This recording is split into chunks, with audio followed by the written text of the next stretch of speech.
Hi, I'm Michael McCreary. I'm a stand-up comedian, and I'm also on the autism spectrum. Autism spectrum disorder is a lifelong neurological disorder. ASD crosses all cultural, ethnic, geographic, and socioeconomic boundaries. It's a spectrum disorder, which means that each person with ASD will experience varying degrees of difficulty with communication, social skills, and behaviors. We also have many unique abilities. Really, the greatest disability someone on the spectrum experiences is discrimination. Approximately 1% of the Canadian population are diagnosed with ASD. Children with autism grow up to become adults with autism. Some will need care for the rest of their lives. Some will be able to live independently with some support, and some will have careers and families. So if someone ever tells you, you don't have autism, because I've seen Rain Man and you're nothing like him, just tell them you've met one person with autism, you've met one person with autism. For the purposes of this video, I will be referring to people not on the spectrum as neurotypical as opposed to normal. Because, after all, what is normal? Approximately 25% of all people on the spectrum are nonverbal, like my brother Matthew, but may communicate using various other means. It's important to remember that just because someone isn't able to speak does not mean they don't have something to say. Hey, what do you want, buddy? Yeah. You want the tractor ride? Yeah. Okay. For the remaining 75%, communication can still be a struggle. Although many may come across as highly fluent, they might still need ample time to process what has been said before they respond. Michael? What are you doing here? How have you been? How are you?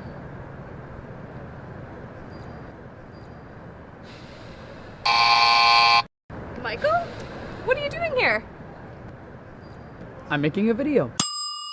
Many of us struggle with expressive language, which is trying to put words into sentences. Receptive language, which is trying to figure out what you were saying. And body language, which is where thoughts, intentions, or feelings are expressed by physical behaviors. Eye contact is a nonverbal form of communication that can be very difficult to maintain for many people on the spectrum. Really good actually for September weather. Hey Michael, are you listening? Yeah, man. However, some people can concentrate without needing to look at you. In fact, not looking at you might be the thing that's allowing them to focus on what they hear. Judging the right distance to stand from others is another form of nonverbal communication, something we learn instinctively during childhood. But for some people with autism, this may not be automatic.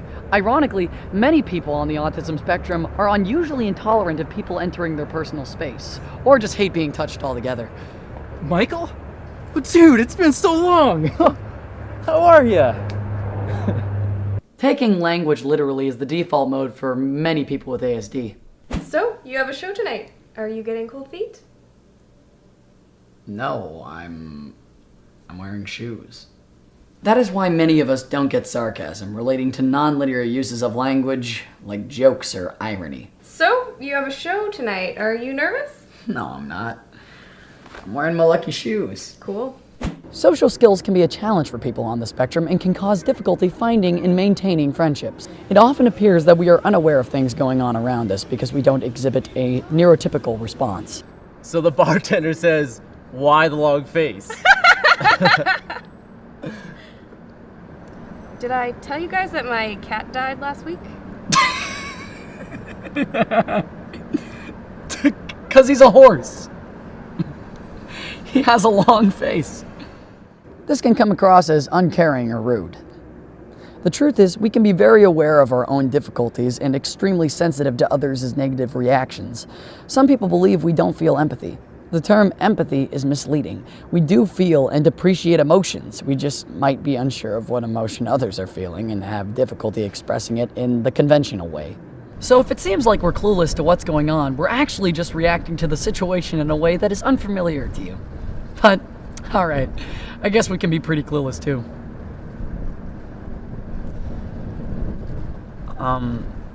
Sorry about your cat. Many people on the spectrum will focus intensely on a very narrow handful of subjects that interest them, to the point of being unable to break away from them. Lots of us tend to info dump on others. This means that we find any reason to steer a conversation towards our interest, and can't see that the other person is bored. On reflection, we often realize that we went on for too long, but by then it's too late. Honesty is without a doubt a virtue, but absolute honesty, in social terms, can lead to trouble. Hey, do you like my new shirt? There's often not a lot of forethought when autistic people speak. For neurotypicals, the neurological system works to filter out excessive stimulation. Due to a difference in the brain's wiring, people on the spectrum experience more feelings of discomfort, anxiety, and confusion than neurotypicals. We have trouble with communicating, with chaotic environments, with people talking or moving too quickly, unexpected changes, and excessive worries about things that aren't certain. We also have sensory processing differences, which basically means that many people on the spectrum are either over or undersensitive to something, whether it be light, smell, sound, temperature, or an unfortunate combination, and therefore less able to manage. We like routines. They help us get through things, and sticking to them helps us cope with everything else.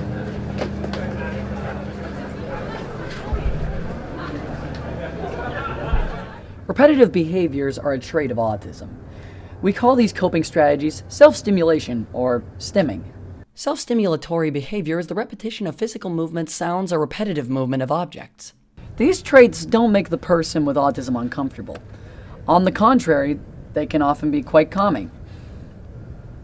Social isolation, hypersensitivity to stimuli, and a constant need for routine can cause huge levels of anxiety for someone on the spectrum. With the right supports and strategies, many of these behaviors can be greatly reduced. Here's how you can help. Ask one thing at a time. Michael? What are you doing here? I'm making a video. And remember that we take things literally. Oh, hey, Mike? Yeah? You got a chip on your shoulder. A what? Right there. Oh! Thank you very much. Don't demand or force eye contact. Avoiding eye contact is communication. Said person is telling you that, for whatever reason, they find it difficult or unpleasant. So if you want to help, the best place to start is by acknowledging and respecting the message that is being shared with you. Recognize our need for routine.